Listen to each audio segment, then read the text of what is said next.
ओम शांति। 8/3/21 की साकार वाणी। बाबा बोले, मीठे बच्चे, श्रीमत पर कल्याणकारी बनना है, सबको सुख का रास्ता बताना है। प्रश्न, किसी भी प्रकार की गफलत होने का मुख्य कारण क्या है? उत्तर, देह अभिमान। देह अभिमान के कारण ही बच्चों से बहुत भूलें होती है, वो सर्विस भी नहीं कर सकते हैं। उनसे ऐसा कर्म होता है जो सब नफरत करते हैं। बाबा कहते, बच्चे आत्माभिमानी बनो, कोई भी अकर्तव्य नहीं करो, शिरखंड हो, सर्विस के अच्छे अच्छे प्लान बनाओ, मुरली सुनकर धारण करो, इसमें बेपरवाह नहीं बनो। गीत, छोड़ भी दे आकाश सिंहासन। ओम शांति। रूहानी बच्चों प्रति रूहानी बाप की श्रीमत। अभी हम सब सेंटर्स के बच्चों से बात कर रहे हैं। अब जो त्रिमूर्ति, गोला, झाड़, सीढ़ी, लक्ष्मी नारायण का चित्र और कृष्ण का चित्र, ये 6 चित्र है मुख्य। ये जैसे पूरी प्रदर्शनी है, इनमें सब सार आ जाता है। जैसे नाटक के पर्दे बनाए जाते हैं एडवर्टाइज के लिए, वो कभी बरसात आदि में खराब नहीं होते हैं, ऐसे ये मुख्य चित्र बनाने चाहिए। बच्चों को श्रीमत मिलती है रूहानी सर्विस बढ़ाने लिए, भारतवासी मनुष्य का कल्याण करने के लिए। गाते भी हैं, कल्याणकारी बेहद का बाप है, तो जरूर कोई अकल्याणकारी भी होगा, जिस कारण बाप को आकर फिर कल्याण करना पड़ता है।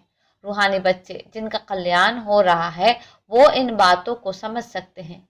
जैसे हमारा कल्याण हुआ है तो हम फिर औरों का भी कल्याण करें। जैसे बाप को भी चिंतन चलता है कि कैसे कल्याण करें, युक्तियां बता रहे हैं। 6x9 साइज की शीट पर ये चित्र बनाने चाहिए। दिल्ली जैसे शहरों में अक्सर करके बहुत मनुष्य आते हैं, जहां गवर्नमेंट की असेंबली आदि होती है, सेक्रेटेरिएट तरफ बहुत लोग आते हैं, वहां ये चित्र रखने चाहिए। बहुतों का कल्याण करने अर्थ बाप मत देते हैं। ऐसे 3 पर बहुत चित्र बन सकते हैं। देही अभिमानी बन बाप की सर्विस में लगना है। बाप राय देते हैं ये चित्र हिंदी और अंग्रेजी में बनाने चाहिए। ये 6 चित्र मुख्य जगह पर लग जाएं। अगर ऐसे मुख्य स्थानों पर लग जाए तो तुम्हारे पास सैकड़ों समझने के लिए आएंगे। परंतु बच्चों में देह अभिमान होने के कारण बहुत भूल होती है। ऐसे कोई मत समझे कि मैं पक्का देही अभिमानी हूँ। गलतियां तो बहुत होती है, सच नहीं बतलाते हैं, समझाया जाता है ऐसा कोई कर्तव्य नहीं करो जो कोई खराब नफरत लाए कि इनमें देह अभिमान है। तुम सदैव युद्ध के मैदान में हो। अगर जगह तो 10-20 वर्ष तक युद्ध चलती, और जगह तो 10-20 वर्ष तक युद्ध चलती है। तुम्हारी माया से अंत तक युद्ध चलती है, परंतु है गुप्त, जिसको कोई जान नहीं सकते। गीता में जो महाभारत लड़ाई है वो जिस्मानी दिखाई है, परंतु है ये रूहानी। रूहानी युद्ध है पांडवों की, वो जिस्मानी युद्ध है जो परम पिता परमात्मा से विपरीत बुद्धि है। तुम ब्राह्मण कुलभूषणों की है प्रीत बुद्धि, तुमने और संग तोड़ एक बाप के संग जोड़ी है। बहुत बार देह अभिमान आने कारण भूल जाते हैं, फिर अपना ही पद भ्रष्ट कर लेते हैं, फिर अंत में बहुत पछताना पड़ेगा, कुछ कर नहीं सकेंगे। ये कल्प कल्प की बाजी है। इस समय कोई अकर्तव्य कार्य करते हैं तो कल्प कल्पांतर के लिए पद भ्रष्ट हो जाता है, बड़ा घाटा पड़ जाता है। बाप कहते हैं, आगे तुम 100% घाटे में थे, अब बाप 100% फायदे में ले जाते हैं। तो श्रीमत पर चलना है, हर एक बच्चे को कल्याणकारी बनना है, सबको सुख का रास्ता बताना है। सुख है ही स्वर्ग में, नरक में है दुख। क्यों क्यों? यह है विशेष दुनिया, वो वाइसलेस थी, अब विशेष दुनिया बनी है, फिर बाप वाइसलेस बनाते हैं। इन बातों को दुनिया में कोई नहीं जानते हैं।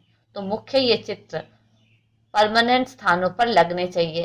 पहला नंबर दिल्ली मुख्य, सेकंड बॉम्बे और कलकत्ता। कोई को ऑर्डर देने से शीट पर बना सकते हैं। आगरा में भी घूमने के लिए बहुत जाते हैं। बच्चे सर्विस तो बहुत अच्छी कर रहे हैं, और भी कुछ कर्तव्य करके दिखाए। ये चित्र बनाने में कोई तकलीफ नहीं है, सिर्फ एक्सपीरियंस अनुभव चाहिए। अच्छे बड़े चित्र हो जो कोई दूर से भी पढ़ सके। गोला भी बड़ा बन सकता है, सेफ्टी से रखना पड़े, जो कोई खराब ना करे। यज्ञ में असुरों के विघ्न पड़ते हैं, क्योंकि ये है नई बातें, ये दुकान निकाल बैठे हैं। आखिर में सब समझ जाएंगे कि हम उतरते आए हैं, जरूर कुछ खामी है। बाप है ही कल्याणकारी, वही बता सकते हैं कि भारत का कल्याण कैसे और कब हुआ है। भारत को तमो प्रधान कौन बनाते हैं, फिर सतो प्रधान कौन बनाते हैं, ये चक्र कैसे फिरता है, कोई नहीं जानते हैं। संगम युग को भी नहीं जानते हैं। समझते हैं भगवान युगे युगे आता है। कभी कहते हैं भगवान तो नाम रूप से न्यारा है। भारत प्राचीन स्वर्ग था। ये भी कहते हैं क्राइस्ट से 3000 वर्ष पहले देवताओं का राज्य था, फिर कल्प की आयु लंबी दे दी है। तो बच्चों को देही अभिमानी बनने की बड़ी मेहनत करनी है। आधा कल्प सतयुग और त्रेता में तुम आत्माभिमानी थे, परंतु परमात्मा अभिमानी नहीं थे। यहाँ तो फिर तुम देह अभिमानी बन पड़े हो, फिर देही अभिमानी बनना पड़े। यात्रा अक्षर भी है, परंतु अर्थ नहीं समझते हैं। मनमनाभव का अर्थ है रूहानी यात्रा पर रहो। हे आत्माएं, मुझ बाप को याद करो। कृष्ण तो ऐसे कह ना सके, वो गीता का भगवान कैसे हो सकता है, उन पर कोई कलंक लगा ना सके। ये भी बाप ने समझाया है। सीढ़ी जब उतरे हैं तो आधा कल्प काम चिता पर बैठे काले हो जाते हैं। अब है ही आयरन एज, उनकी संप्रदाय काली ही होगी, परंतु सबका सांवरा रूप कैसे बनाए। चित्र आदि जो भी बनाए हैं सब बेसमझी की, उसको ही श्याम फिर सुंदर कहना, ये कैसे हो सकता है। उनको कहा ही जाता है अंधश्रद्धा से गुड़ियों की पूजा करने वाले। गुड़ियों का नाम रूप ऑक्यूपेशन आदि हो नहीं सकता।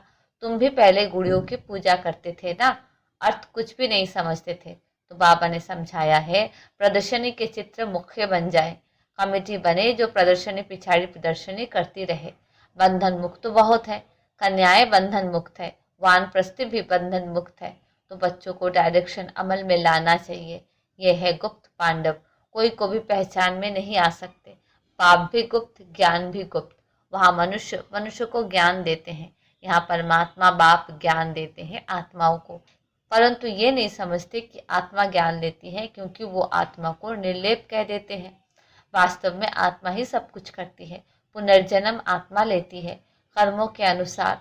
बाप ये सब पॉइंट्स अच्छी रीति बुद्धि में डालते हैं। सब सेंटर्स में नंबरवार देही अभिमानी है, जो अच्छी रीति समझते और फिर समझाते हैं। देह अभिमानी ना कुछ समझते ना समझा सकते हैं। मैं कुछ समझती नहीं हूँ, ये भी देह अभिमान है। अरे तुम तो आत्मा हो। बाप आत्माओं को बैठ समझाते हैं। दिमाग ही खुल जाना चाहिए। तकदीर में नहीं है तो खुलता ही नहीं। तो बाप तदबीर कराते हैं, परंतु तकदीर में नहीं है तो पुरुषार्थ भी नहीं करते हैं। है बहुत सहज, अल्फ और बे समझना है। बेहद के बाप से वर्षा मिलता है। तुम भारतवासी सब गॉड गॉडेस थे, प्रजा भी ऐसी थी। इस समय पतित बन पड़े हैं। कितना समझाया जाता है। अपने को आत्मा समझ बाप को याद करो। बाप कहते हैं बच्चे, हमने तुमको गॉड गॉडेस बनाया, तुम अब क्या बन गए हो। यह है कुंभी पाक नर्क। विषय वैतरणी नदी में मनुष्य जानवर पंछी आदि सब एक समान दिखाते हैं। यहाँ तो मनुष्य और ही खराब हो पड़े हैं। मनुष्य में क्रोध भी कितना है, लाखों को मार देते हैं। भारत जो वैश्यालय बना है, फिर इनको शिवालय शिव बाबा ही बनाते हैं। बाप कितना अच्छी रीति समझाते हैं, डायरेक्शन देते हैं, ऐसे ऐसे करो, चित्र बनाओ, फिर जो बड़े बड़े मनुष्य हैं उन्हों को समझाओ। ये प्राचीन योग, प्राचीन नॉलेज सबको सुननी चाहिए। हॉल लेकर प्रदर्शनी लगानी है, उन्हों को तो पैसे आदि कुछ नहीं लेने चाहिए। फिर भी जो ठीक समझो तो किराया लो। चित्र तो आप देखो, चित्र देखेंगे तो फिर झट पैसे वापस कर देंगे। सिर्फ युक्ति से समझाना चाहिए। अथॉरिटी तो हाथ में रहती है ना, चाहे तो सब कुछ कर सकते हैं। वो थोड़ी समझते हैं विनाश काले विपरीत बुद्धि तो विनाश को प्राप्त हो गए। पांडवों ने तो भविष्य में पद पाया, सो भी राज्य पीछे भविष्य में होगा, अभी थोड़ी होगा। ये मकान आदि सब टूट जाएंगे। अब बाप ने समझाया है प्रदर्शनी भी करनी चाहिए। खूब अच्छी तरह से कार्ड पर निमंत्रण देना है। तुम पहले बड़ों को समझाओ तो मदद भी करेंगे। बाकी सोए नहीं रहना है।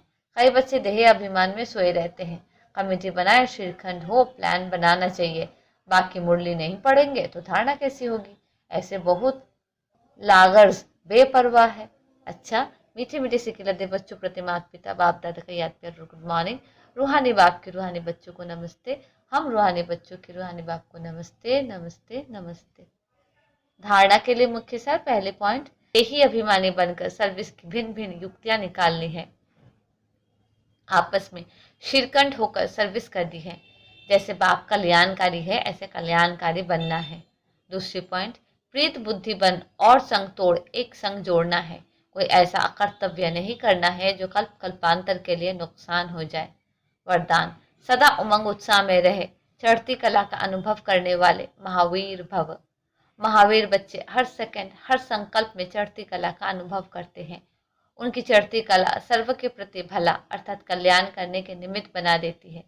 उन्हें रुकने व थकने की अनुभूति नहीं होती। वे सदा अथक, सदा उमंग उत्साह में रहने वाले होते हैं। रुकने वाले को घोड़ सवार, थकने वाले को प्यादा और जो सदा चलने वाले हैं उनको महावीर कहा जाता है। उनकी माया के किसी भी रूप में आंख नहीं डूबेगी। स्लोगन, शक्तिशाली वो है जो अपनी साधना द्वारा जब चाहे शीतल स्वरूप और जब चाहे ज्वाला रूप धारण कर ले। मातेश्वरी जी के अनमोल महावाक्य, आत्मा कभी परमात्मा का अंश नहीं हो सकती है। बहुत मनुष्य ऐसे समझते हैं हम आत्माएं परमात्मा के अंश है। अब अंश तो कहते हैं टुकड़े को, एक तरफ कहते हैं परमात्मा अनादि और अविनाशी है, तो ऐसे अविनाशी परमात्मा को टुकड़े में कैसे लाते हैं। अब परमात्मा कट कैसे हो सकता है, आत्मा ही अजर अमर है, तो अवश्य आत्मा को पैदा करने वाला अमर ठहरा। ऐसे अमर परमात्मा को टुकड़े में ले आना गोया परमात्मा को भी विनाशी कह दिया। लेकिन हम तो जानते हैं कि हम आत्मा परमात्मा की संतान है, तो हम उसके वंशज ठहरे अर्थात बच्चे ठहरे, वो फिर अंश कैसे हो सकते हैं। इसलिए परमात्मा के महावाक्य है कि बच्चे, मैं खुद तो इमॉर्टल हूँ, जागती ज्योत हूँ, मैं दीवा हूँ, मैं कभी बुझता नहीं हूँ। और सभी मनुष्य आत्माओं का दीपक जगता भी है तो बुझता भी है। उन सबको जगाने वाला फिर मैं हूँ, क्योंकि लाइट और माइंड देने वाला मैं हूँ। बाकी इतना जरूर है, मुझ परमात्मा की लाइट और आत्मा की लाइट दोनों में फर्क अवश्य है। जैसे बल्ब होता है, कोई ज्यादा पावर वाला कोई कम पावर वाला होता है, वैसे आत्मा भी कोई ज्यादा पावर वाली कोई कम पावर वाली है। बाकी परमात्मा की पावर कोई से कम ज्यादा नहीं होती है। तभी तो परमात्मा के लिए कहते हैं परमात्मा सर्वशक्तिमान अर्थात सर्व आत्माओं से उसमें शक्ति ज्यादा है, वही सृष्टि के अंत में आता है।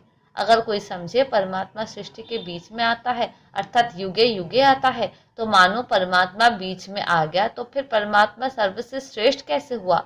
अगर कोई कहे परमात्मा युगे युगे आता है, तो क्या ऐसा समझे कि परमात्मा घड़ी घड़ी अपनी शक्ति चलाता है। ऐसे सर्वशक्तिवान की शक्ति इतने तक है, अगर बीच में ही अपनी शक्ति से सबको शक्ति अथवा सदगति दे देवे, तो फिर उनकी शक्ति कायम होनी चाहिए, फिर दुर्गति को क्यों प्राप्त करते हो। तो इससे सिद्ध है कि परमात्मा युगे युगे नहीं आता है अर्थात बीच बीच में नहीं आता है। वो आता है कल्प के अंत समय और एक ही बार अपनी शक्ति से सर्व की सदगति करता है। जब परमात्मा ने इतनी बड़ी सर्विस की है, तब उनका यादगार बड़ा शिवलिंग बनाया है और इतनी पूजा करते हैं। तो अवश्य परमात्मा सत्य भी है, चैतन्य भी है और आनंद स्वरूप भी है। अच्छा, ओम शांति।